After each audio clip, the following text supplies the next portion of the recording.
Assalamualaikum warahmatullahi wabarakatuh. Waalaikumsalam. Perkenalkan, nama saya Reza Dwi Ramadhani dan teman saya. Saya Kevin Hiruzaki. Hari ini kita akan mencari tahu tentang dampak dari eksternalitas yang terjadi di lahan pertanian. Kali ini saya bersama dengan adanya yang merupakan ketua kelompok tani Jabon Agiasa Mandiri. Iya. Ya langsung aja kali ya Pak ke pertanyaannya lo ya.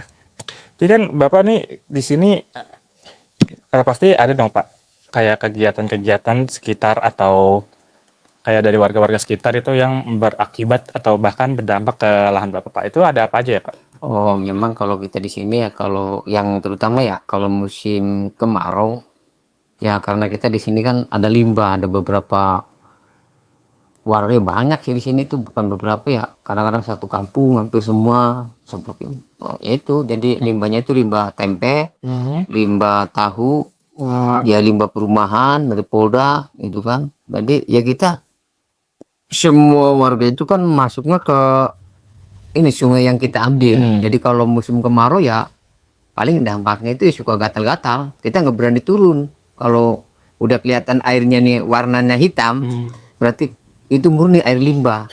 Paling hanya berapa persen air dari kitanya. Jadi kita juga harus tahu, oh ternyata ini airnya itu warnanya hitam, berarti ini air limbah. Kita kadang-kadang bikin bendungan untuk mengurangi gatal-gatal. Karena jelas itu mah begitu masuk aja langsung reaksi, langsung pating brendol kan. Itu batalnya beneran itu batal. Kan kalau tadi Bapak bilang Bapak tuh ngeliatnya dari warna aja ya Pak. Kalau dari selain warna apakah ada bau Pak atau gimana? Bau sudah pasti. Kalau warnanya seperti itu baunya pasti udah nyengat. Kalau untuk limbahnya sendiri itu ada efek baik dan buruknya nggak untuk tanaman dan Kalau untuk tanaman nggak ada masalah, karena limbah organik kan. Cuman kadang-kadang mungkin yang bikin gatal itu karena sudah tertimbun lama, kan nggak ada hujan, akhirnya ngalir kan hitam kan. yang itu? Nah turunlah di sungai kita posisi lagi digilir nih, berarti kan murni itu dari atas nggak turun, murni limbah semua. Makanya kalau kita ada air warna hitam ya jelas limbah, kita bikin bendungan. Nah kita nyari dari atas untuk mengocorkan, mencampur dengan air limbah. Jadi kalau air limbahnya teraduk dengan air dari sungai, mending kita nggak terlalu gatal. Tapi kalau banjir sih nggak ada masalah. Karena kalau banjir kasarnya ke bawah. Iya, ke bawah arus terus kan, artinya tercampurnya lebih banyak kan, karena sungai kan jalan. Berarti Pak kalau untuk yang dari limbah tahu dan limbah tempe itu bentuknya apa Pak? Cair ya berarti Pak? Cair kan. Oh, entah. Jadi kalau untuk dari yang tadi Polda itu apa bentuk cairan juga? Cairan warna hitam murni itu. Tapi kalau untuk dari tanaman beneran nggak ada apa-apa ya Pak? Yang berefek ke Mau ada karena ya kalau yang namanya sampah ya kan, kalau di kita makan bau terus belum dampak kan. Tapi kalau tanaman kalau subur. Iya, kalau di tanaman nggak ada. Kecuali kimia-kimia mungkin ada efek, karena kita di sini nggak ada pabrik sih. Hanya pabrik tempe, kayak pabrik tahu. Namanya juga pabrik tahu, tetap limbahnya itu juga kan nih. Bukan seperti dengan perusahaan Tangerang di mana.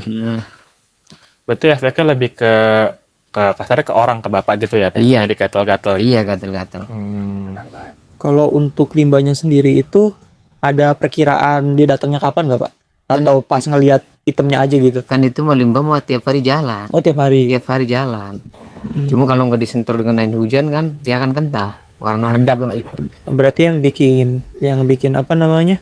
Benar-benar ngendap di situ itu karena di musim kemarau. Kalau musim hujan kan langsung lewat masuk kita. Iya, ke bawah. Berarti kalau untuk kelihatannya dari visual, dari warnanya hitam, Iya. teksturnya kayak kental gitu, bau menyengat. Banyak makhluk kecil yang kayak nyamuk itu kan udah bersarang di situ. Ya nyamuk segala di situ. Ada kayak warga sekitar lain yang merasa dampak dari limbah ini Pak? Ya kalau yang satu alirannya pasti ada. Cuman artinya kan kalau warga kan dampaknya kan bukan berarti dia buat untuk mandi. Sekarang kan ada sumber bor itu kan. Jadi paling yang desel kan ada beberapa di sini jalur sana kan deselan hampir semua. Jadi kan itu desel. Ya itu dia juga harus berhati-hati. Mungkin dia udah tahu sama kayak kita. Oh ini air ini pasti dampaknya seperti ini.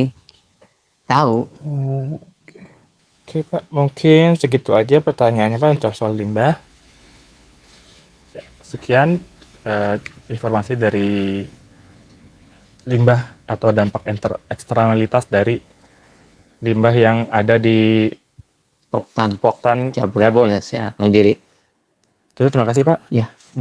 Dan Pak, Oke.